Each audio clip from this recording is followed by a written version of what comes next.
നല്ലത് ചെയ്താൽ നന്നാകും, നന്മകളെന്നും ഉണ്ടാകും. നല്ലത് ചെയ്താൽ നന്നാകും, നന്മകളെന്നും ഉണ്ടാകും. നൽവഴി എന്നും നടക്കേണം, നല്ലത് മാത്രം ചെയ്യണം. നൽവഴി എന്നും നടന്നിടാം, നല്ലൊരു പാഠം ചൊല്ലിടാം. Jesus kids, Jesus kids.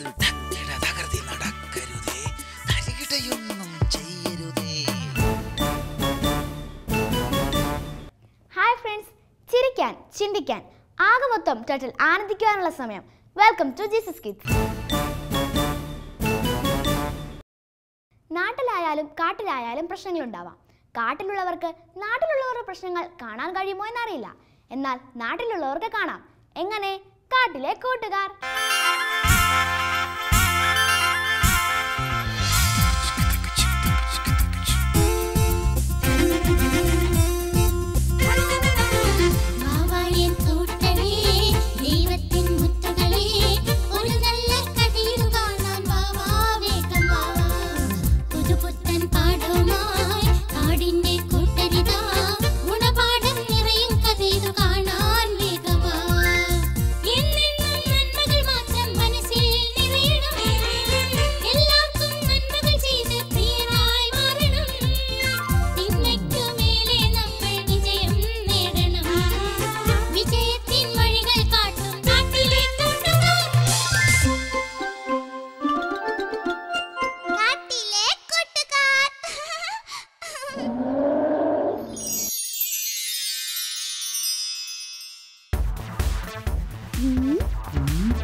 ഇപ്പൊ ആർക്കും പരസ്പരം സംസാരിക്കാനൊന്നും സമയമില്ല.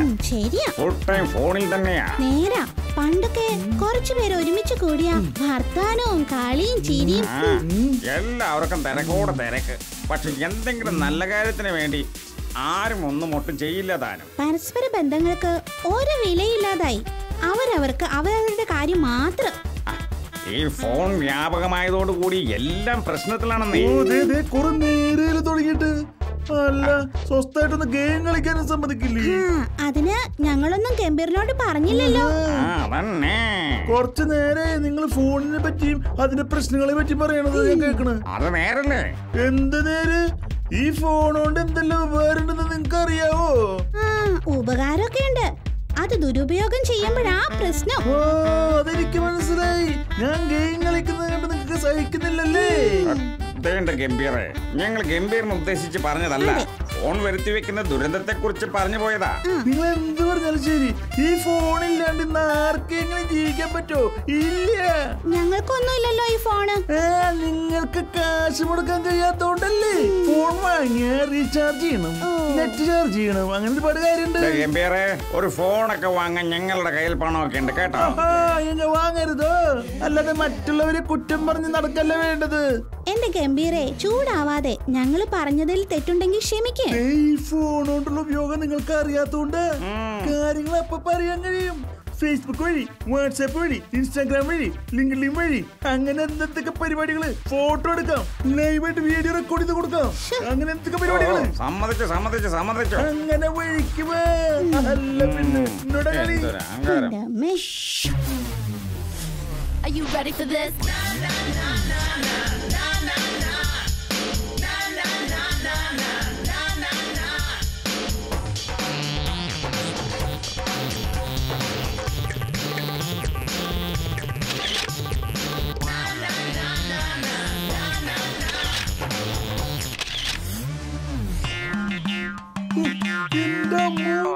ഞാൻ വീഡിയോക്ക് എത്ര ലൈക്കാണ് കിട്ടിയിരിക്കണത്. ഇങ്ങനെ പോയാല് ഈ വീഡിയോ ഒരു വൈറലാവും. ഷുവർ. വൈറലായ വീഡിയോ ഞാൻ ഇട്ടതാണെന്ന് അറിയുമ്പോഴേക്ക് എനിക്ക് കിട്ടുന്നൊരു വെയിറ്റ് ഉണ്ടല്ലോ. ഇങ്ങനെ വ്യത്യസ്തമായ വീഡിയോയും ഫോട്ടോയും ഇട്ട് ഞാനൊരു വെലസല്ലോ. ആർക്ക് കിട്ടാത്ത വീഡിയോ, ആർക്ക് കിട്ടാത്ത ഫോട്ടോസ്, അതാണ് എന്റെ അടുത്ത ലക്ഷ്യം. സോഷ്യൽ മീഡിയയിൽ ഞാൻ സംഭവമായി കഴിഞ്ഞാൽ പിന്നെ ഞാനാരെ എന്തത്?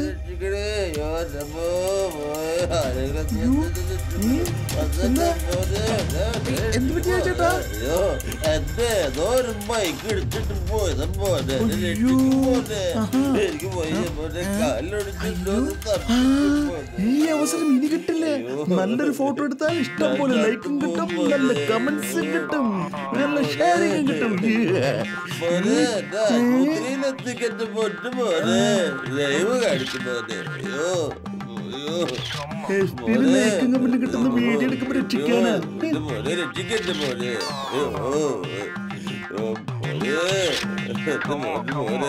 എന്തെങ്കിലും രക്ഷിക്കും പോലെ. മരിച്ചണം ഇക്കാലത്ത് ഒരു സഹായത്തിന് പോലെ ആരുമില്ലല്ലോ.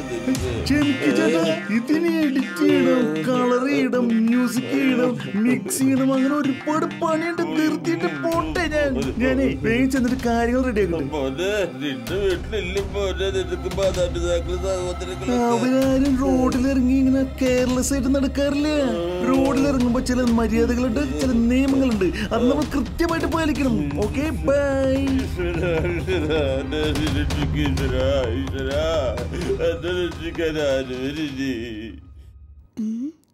വേഗം വാ. കപിലെ, ആരോ കരയുന്നത് കേൾക്കുന്നുണ്ടല്ലോ. ആർക്കോ എന്തോ അപകടം പറ്റിയതാ, സംശയമില്ല. എവിടെയാണോ? നോക്ക്, അതാ അവിടെ ഒരാള്. എന്തോ പറ്റിട്ടോ? ആരോ റോഡിൽ കിടക്കുന്നുണ്ട്. എന്താ പറ്റിയേ? എന്താ പറ്റിയെന്ന് പറയൂ. ബൈക്ക് ഇടിച്ചിട്ട് പോയതാ. ഇതിന് മുമ്പ് പോയവരെന്നെ സഹായിച്ചില്ല. പേടിക്കാതെ ഞങ്ങൾ സഹായിക്കാം, ധൈര്യമായിട്ടിരിക്കൂ. എത്രയും പെട്ടെന്ന് ആശുപത്രിയിൽ എത്തിക്കണം. അതെ അതെ അതെ, ഒട്ടും സമയം കളയാനില്ല. മോട്ടോ പിടിച്ചോ. കപിലേ, നമുക്ക് ആ ജംഗ്ഷൻ വരെ താങ്ങി പിടിച്ച് നടത്താം. എന്നിട്ട് ഓട്ടോയിൽ എങ്ങാനും കൊണ്ടുപോകാം. പതുക്കെ നടന്നു. അങ്ങനെ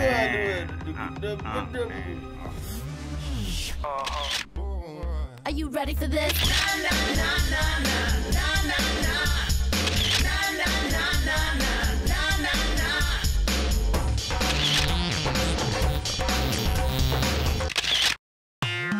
കണ്ട കഴിഞ്ഞ ദിവസം എന്റെ വീഡിയോയ്ക്ക് 6 ലക്ഷം ലൈക്കാണ് കിട്ടിയിരിക്കുന്നത്. മനസ്സിലായേ? അത്ര നല്ല വീഡിയോ ആയിരുന്നോ? എന്തായിരുന്നു അത്? അതല്ല രസം. ഞാൻ നല്ല വീഡിയോ അന്വേഷിച്ച് നടക്കുമ്പോൾ എനിക്ക് ഒത്തൊരു കോള് വന്നിട്ടി. എന്താ അത്? ഒരു വണ്ടി തട്ടി വളരെ സെന്റിമെന്റ്സ് ആയിട്ട് കിടക്കുന്ന ചേട്ടൻ. ആ ചേട്ടന്റെ സെന്റിമെന്റ്സിന്റെ കൂടെ ഞാനും കൂടി നിന്നിട്ടുള്ള അതിഗംഭീരമായിട്ടുള്ള വീഡിയോ കിട്ടിയത്. ഗംഭീരേ, എന്താ ഈ പറയുന്നേ? അതിന്ന് ആ ഏഴിമലക്കാട് ജംഗ്ഷന്റെ തൊട്ടടുത്ത് ഒരു ബൈക്ക് ആക്സിഡന്റ്. ഞാൻ മൊത്തം വീഡിയോയിൽ പകർത്തി. അതിനെനിക്ക് ഇത്രയും കമന്റും ലൈക്കും ഒക്കെ കിട്ടിയിരിക്കുന്നത്. അപ്പോ അവര് ഗംഭീര രക്ഷിക്കാൻ ശ്രമിച്ചില്ലല്ലേ? രണ്ടിനും കൂടി അവിടെ നേരം മോട്ടു. എന്റെ ദൈവമേ, ആ ചേട്ടനെ ആയിരുന്നു ഞങ്ങൾ ആശുപത്രിയിൽ എത്തിച്ചത്. നിങ്ങൾ ആശുപത്രിയിൽ എത്തിച്ചല്ലോ, അത് മതി. എന്തായാലും കഷ്ടമായി പോയി ഗംഭീരേ. എനിക്കിപ്പോ അങ്ങനെ തോന്നണമെന്നില്ല. എനിക്ക് ഇനി ഒരുപാട് ഫോട്ടോസ് എടുക്കണ്ട്. വേഗം നടക്ക്. എനിക്ക് ചിലപ്പോ കേക്ക് നീ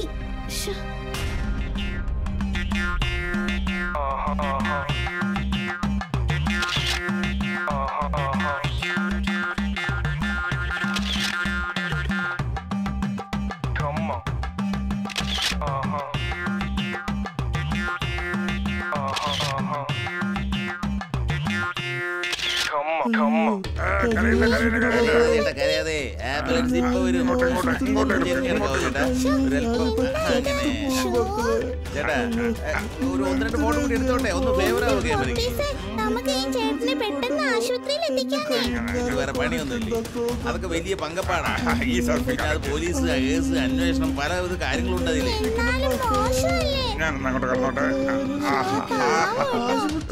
ഒന്ന് ഇങ്ങോട്ട് ലുക്ക് ഇങ്ങോട്ട്. അതെ,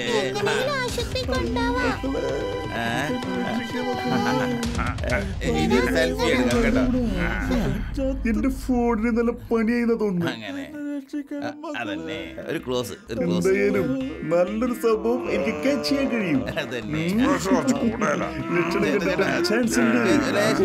നോക്കിക്കളിയാം. ചിലപ്പോ നല്ലൊരു ബെസ്റ്റ് വീഡിയോ കിട്ടാൻ സാധ്യതയുണ്ടെങ്കിലോ. സംഗതി തന്നെ. എന്റെ ഫോണിൽ നല്ലൊരു കോള്. ആ വീഡിയോ എടുത്തൊരു മാറി നിൽക്കൂ. ഞാനും കൂടി എടുത്തോട്ടെ. വീഡിയോ എടുത്തൊരു മാറി നിൽക്കൂ. ഞാൻ ഇങ്ങനെ ഇരുന്നോട്ടെ? മാറി.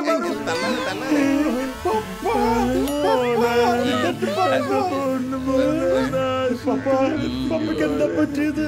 ഒരു ബൈക്ക് തട്ടി വീണതാണ്. പപ്പനെ ആശുപത്രിയിൽ കൊണ്ടുപോകാൻ ഫോണിൽ ഫോട്ടോ എടുത്ത് നമുക്ക് പോകാം. പോലീസ് വന്ന് കൊണ്ടുപോക്കോളൂ കേട്ടോ. എന്നൊന്ന് സഹായിക്കാൻ ആരുമില്ലേ? എന്റെ പപ്പനെ രക്ഷിക്കാൻ ആരും വന്നില്ലല്ലോ.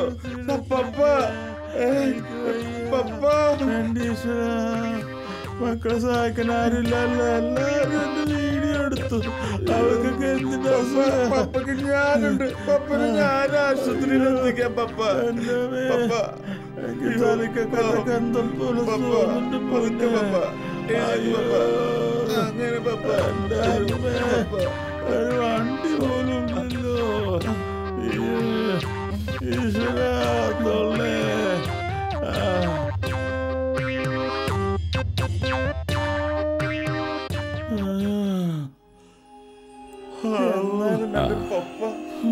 പോട്ടെ ഇനി പറഞ്ഞിട്ടെന്താ കാര്യം?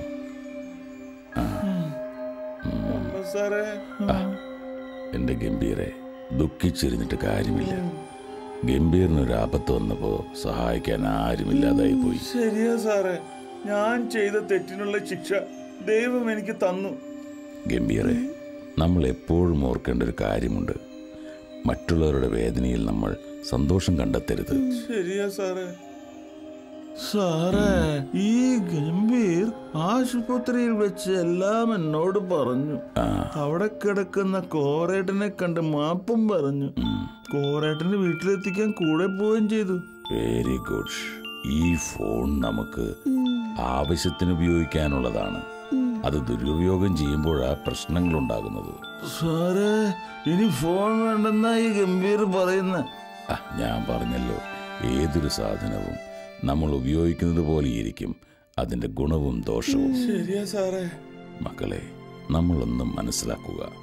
ദൈവവിചാരം, ആ ഒരു കാര്യം നമ്മളിൽ എന്നും ഉണ്ടാകണം.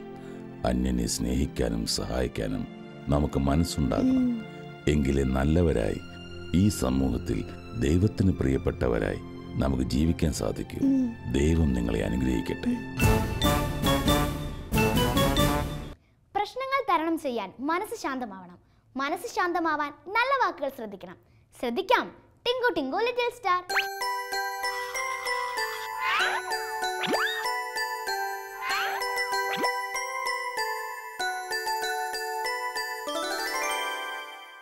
ഹായ് കൂട്ടുകാരെ. ഹായ് ടിങ്കു. ടിങ്കു, നിന്റെ പരീക്ഷയൊക്കെ കഴിഞ്ഞു, അവധിക്കാലമൊക്കെ കഴിഞ്ഞു. ഇപ്പോൾ പരീക്ഷ പേപ്പറൊക്കെ വന്നല്ലോ. എന്താ റിസൾട്ട്? ഞാൻ വിചാരിച്ച പോലെ നല്ല റിസൾട്ട് കിട്ടിയില്ല. ഓ, അത് ശരി. അപ്പോൾ ടിങ്കു പ്രതീക്ഷിച്ച അത്രയും നല്ലൊരു റിസൾട്ട് കിട്ടിയില്ല അല്ലേ? ഇല്ല അങ്ങൾ. ഓ, അത് ശരി. അപ്പോൾ ഇപ്പോൾ തോന്നുന്നുണ്ടോ കുറച്ചും കൂടിയൊക്കെ പഠിക്കായിരുന്നു എന്ന്? അങ്ങൾ, ഞാൻ പഠിച്ചാലും ഇത്രയൊക്കെ ഉള്ളൂ. ഓ, അത് ശരി. അങ്ങനെ ടിങ്കു പറയാൻ പാടില്ല. ടിങ്കുന് ഇനിയും നന്നായിട്ട് ചെയ്യാമായിരുന്നു. പക്ഷെ ടിങ്കു ഇപ്പോൾ പറയുന്നത് ശരിയായ സ്വഭാവമല്ല. ചില കൂട്ടുകാരുണ്ട്, എനിക്ക് ഇത്രയൊക്കെ പറ്റുള്ളൂ, എൻ്റെ മാതാപിതാക്കൾക്ക് അത്രത്തോളം പഠനമൊന്നുമില്ല, എനിക്കും അങ്ങനെ പഠിക്കാനൊന്നും കഴിവില്ല, അങ്ങനെ ചിന്തിക്കുന്ന ഒരുപാട് കൂട്ടുകാരുണ്ട്. എന്നാൽ കൂട്ടുകാരെ, നമ്മുടെ ആത്മവിശ്വാസം നാം വർദ്ധിപ്പിക്കണം. നമുക്ക് ഇനിയും അധികമായി പല കാര്യങ്ങൾ ചെയ്യാനായിട്ട് സാധിക്കും. അങ്ങനെ ഒരു കഥ പറയാം. ആ കഥ കേട്ടതിന് ശേഷം ടിങ്കു മറുപടി പറയണം കേട്ടോ. ഓക്കെ. ഒരു സ്ഥലത്ത് ഒരു വളരെ ബിസിനസ്സുകാരനായ ഒരു വ്യക്തി ഉണ്ടായിരുന്നു. അദ്ദേഹം തൻ്റെ ബിസിനസ്സിലെല്ലാം തകർന്ന് വളരെ നിരാശനായി ഒരു പാർക്കിൽ വന്ന് ഇരിക്കുക. ആ പാർക്കിലിരിക്കുന്ന സമയത്ത് തൻ്റെ അടുക്കലേക്ക് ഒരു വ്യക്തി വന്നു. എന്നിട്ട് ആ നിരാശനായിരിക്കുന്ന ബിസിനസ്സുകാരനോട് ചോദിച്ചു, നിങ്ങൾ വല്ലാതെ നിരാശനായിരിക്കുന്നല്ലോ, എന്താ അതിൻ്റെ കാരണം? അദ്ദേഹത്തിൻ്റെ ജീവിതത്തിലെ എല്ലാ കാര്യങ്ങളും അദ്ദേഹത്തോട് ആ വ്യക്തി പങ്കുവച്ചു. ഇതെല്ലാം കേട്ട ആ അതിഥി പോകാൻ നേരത്ത് പറഞ്ഞു, എനിക്ക് നിങ്ങളെ സഹായിക്കാനായിട്ട് സാധിക്കും. എങ്ങനെയാണ് സഹായിക്കുക? അദ്ദേഹം ഉടനെ ഒരു ചെക്ക് എടുത്ത് അതിൽ ഒപ്പിട്ട് ഒരു വലിയ തുക എഴുതി അദ്ദേഹത്തിന് കൊടുത്തു. അതിനുശേഷം അദ്ദേഹം അവിടെ നിന്ന് പോയി. ആ ചെക്കെടുത്ത് തുക നോക്കിയപ്പോൾ അദ്ദേഹം ശരിക്കും അത്ഭുതപ്പെട്ടു. തൻ്റെ കടങ്ങളെക്കാൾ കൂടുതൽ തുക അതിൽ അദ്ദേഹം എഴുതിയിരിക്കുന്നു. മാത്രവുമല്ല, താഴെ ആ പേരെഴുതി ഒപ്പിട്ടിരിക്കുന്ന കാര്യം ശ്രദ്ധിച്ചപ്പോൾ അദ്ദേഹത്തെ ഒരുപാട് അത്ഭുതപ്പെടുത്തി. കാരണം ആ രാജ്യത്തെ ഏറ്റവും വലിയ ധനികനാണ് പേരെഴുതി ഒപ്പിട്ടിരിക്കുന്നത്. അദ്ദേഹത്തിന് വളരെ സന്തോഷമായി. ഇതിൻ്റെ പകുതി ധനം മതി എൻ്റെ കടം തീർക്കുവാനായിട്ട്. ഈ ചെക്ക് കൊടുത്തപ്പോൾ ആ ധനികനായ വ്യക്തി ഒരു കാര്യം കൂടി പറഞ്ഞിരുന്നു. അടുത്ത വർഷം ഇതേ സമയത്ത് ഞാൻ വന്ന് നിങ്ങളെ കാണും, അപ്പോൾ ഈ പണം എനിക്ക് തിരികെ നൽകണം. അദ്ദേഹം മനസ്സിൽ വിചാരിച്ചു, തീർച്ചയായിട്ടും എനിക്ക് കൊടുക്കാൻ പറ്റും, ഈ പണം ധാരാളം മതി എനിക്ക് ബിസിനസ് ചെയ്യുവാൻ. അങ്ങനെ അദ്ദേഹം ആ ചെക്കുമായിട്ട് ഒരു ബാങ്കിൽ ചെന്നു. ആ ചെക്ക് കൊടുത്തപ്പോൾ ബാങ്ക് ഉദ്യോഗസ്ഥൻ പറഞ്ഞു, ഇത് മാറിക്കിട്ടുവാൻ കുറച്ച് സമയമെടുക്കും, നിങ്ങൾ അതുവരെ വെയിറ്റ് ചെയ്യണം. അപ്പോൾ അദ്ദേഹത്തിൻ്റെ മനസ്സിൽ വിചാരിച്ചു, പണമുണ്ടല്ലോ, അത് നാളെ കിട്ടും. ഉടനെ തൻ്റെ പഴയ ബിസിനസ് പങ്കാളികളെല്ലാം വിളിച്ചുകൂട്ടി കുറച്ച് പണം കടമായി വാങ്ങി അദ്ദേഹം ബിസിനസ്സുകൾ ആരംഭിച്ചു. അപ്പോഴെല്ലാം തൻ്റെ മനസ്സിലുണ്ടായിരുന്ന ഒരു കാര്യം എന്തായിരുന്നു? അത് ഈ ചെക്ക് അല്ലേ, അതിൽ പണം കിട്ടുമല്ലോ. അങ്ങനെ അദ്ദേഹം ഈ കടം വാങ്ങിയ പണം കൊണ്ടെല്ലാം ബിസിനസ് ചെയ്തു. കൂടുതൽ ആത്മവിശ്വാസത്തോടെ തൻ്റെ ബിസിനസ് എല്ലാം വളരെ വിജയകരമായി തീർന്നു. ശരിക്കും പറഞ്ഞാൽ ഈ ചെക്കിലെ പണം തനിക്ക് എടുക്കേണ്ടതായിട്ട് വന്നില്ല. എങ്കിലും താനൊരു ഓഫർ ചെയ്തിട്ടുണ്ട്, 1 വർഷം കഴിയുമ്പോൾ ഇദ്ദേഹത്തെ വീണ്ടും കാണാം. അദ്ദേഹം ആ ചെക്ക് ബാങ്കിൽ പോയി കളക്ട് ചെയ്ത് ഇദ്ദേഹത്തിന് തിരിച്ചു കൊടുക്കാൻ വേണ്ടി അതേ പാർക്കിൽ വന്നിരുന്നു. ചില നിമിഷങ്ങൾ കഴിഞ്ഞപ്പോൾ അന്ന് കണ്ട അതേ വ്യക്തി ഇദ്ദേഹത്തിൻ്റെ അടുക്കൽ വന്നു. ഉടനെ പറഞ്ഞു, ഞാൻ വ്യാപാരം ചെയ്തു, ബിസിനസ് ചെയ്തു, എൻ്റെ ബിസിനസ്സെല്ലാം വിജയമായി. ശരിക്കും നിങ്ങളുടെ പണം എനിക്ക് ഉപയോഗിക്കേണ്ടതായിട്ട് വന്നില്ല. കാരണം നിങ്ങൾ തന്നത് മനസ്സിൽ വെച്ച് ഞാൻ വ്യാപാരം ചെയ്തു, അതെൻ്റെ ജീവിതത്തിൽ വിജയിക്കുവാനായിട്ട് സാധിച്ചു. അദ്ദേഹം ചെക്ക് മേടിച്ച് ഉടനെ ദൂരെ നിന്ന് 2 സെക്യൂരിറ്റികൾ ഓടി വന്ന് ഈ മനുഷ്യനെ പിടിച്ചു, ഈ ധനികൻ എന്ന് പരിചയപ്പെടുത്തിയ വ്യക്തിയെ. എന്നിട്ട് അദ്ദേഹം ഇങ്ങനെ പറഞ്ഞു, ഇദ്ദേഹം നിങ്ങളെ വല്ലതും ചെയ്തോ? അദ്ദേഹം പറഞ്ഞു, ഇല്ല. ഇദ്ദേഹം ആരാണ്? ഉടനെ ആ സെക്യൂരിറ്റി പറഞ്ഞു, ഇദ്ദേഹം ഒരു മാനസിക രോഗിയാണ്. ഇദ്ദേഹം തന്നെ അവകാശപ്പെടുന്നത് ഈ രാജ്യത്തെ ഏറ്റവും വലിയ ധനികനാണെന്നാണ്. ശരിക്കും അദ്ദേഹം ധനികനായിരുന്നോ? അല്ല, അദ്ദേഹം ഒരു മാനസിക രോഗിയായിരുന്നു. എന്നാൽ അദ്ദേഹം പകർന്ന ആ ആത്മവിശ്വാസം ഇദ്ദേഹത്തിൻ്റെ ജീവിതത്തിൽ വിജയത്തിലേക്ക് നയിക്കുവാൻ ഇടയായി തീർന്നു. ആ പണമുണ്ടെന്നുള്ള ചിന്തയാണ് തന്നെ മുമ്പോട്ട് നയിച്ചത്. പക്ഷേ അദ്ദേഹം ചെയ്തതെല്ലാം എവിടെ നിന്നാ? തൻ്റെ ആത്മവിശ്വാസത്തിൽ നിന്ന്. പ്രിയ കൂട്ടുകാരെ, നമ്മുടെ ജീവിതത്തിലും ദൈവം തന്നിട്ടുള്ള ഒരുപാട് നന്മകൾ ജീവിതത്തിലുണ്ട്. അതിനെ നാം യഥാസമയം ഉപയോഗിക്കുമ്പോഴാണ് ജീവിതത്തിൽ വിജയിക്കാനായിട്ട് സാധിക്കുക. അപ്പോൾ ടിങ്കു ഒരിക്കലും എന്നെ ഒന്നിനും കൊള്ളില്ല, എനിക്ക് ഇത്രേ കഴിയൂ എന്ന് പറയുന്നത് ശരിയാണോ? അല്ല അങ്കിൾ, എൻ്റെ തെറ്റ് എനിക്ക് മനസ്സിലായി. പ്രിയ കൂട്ടുകാരെ, നിങ്ങളും ഇങ്ങനെയുള്ള കുട്ടികളാണെങ്കിൽ ജീവിതത്തിൽ നമുക്കെല്ലാം ജയിക്കാനായിട്ട് സാധിക്കും. അതിനുവേണ്ടി ദൈവത്തോട് പ്രാർത്ഥിക്കുക. രണ്ടാമത് എന്നെ ചിന്തിപ്പിച്ച ഒരു കാര്യം, അദ്ദേഹം പറഞ്ഞു, അടുത്ത വർഷം ഞാൻ കാണും. സമയത്തിൽ നാം കാര്യങ്ങളെ ചെയ്യുന്നുവെങ്കിൽ നമുക്ക് ചിലത് ചെയ്തെടുക്കാനായിട്ട് സാധിക്കും. നാളെ ആകട്ടെ, പിന്നെ ആകട്ടെ എന്ന് വിചാരിച്ചുകൊണ്ടിരുന്നാൽ എന്തെങ്കിലും ചെയ്യാൻ പറ്റുമോ? ഇല്ല അങ്കിൾ. അപ്പം സമയം തക്കത്തിൽ ഉപയോഗിച്ചുകൊണ്ട് നമുക്ക് തന്നിരിക്കുന്ന കഴിവുകളെ നാം ഉപയോഗിച്ച് ദൈവത്തിന് വേണ്ടി പ്രയോജനപ്പെടാം. ദൈവം അതിനായി സഹായിക്കട്ടെ. Thank you uncle. Okay, bye. Bye. ഇനി കത്തുകളുടെ വേദി. പ്രാർത്ഥനാവശ്യങ്ങൾ, നിർദ്ദേശങ്ങൾ, അഭിപ്രായങ്ങൾ, വിമർശനങ്ങൾ എന്തുമാവട്ടെ എഴുതുക. കത്തുകൾ അയക്കേണ്ട വിലാസം: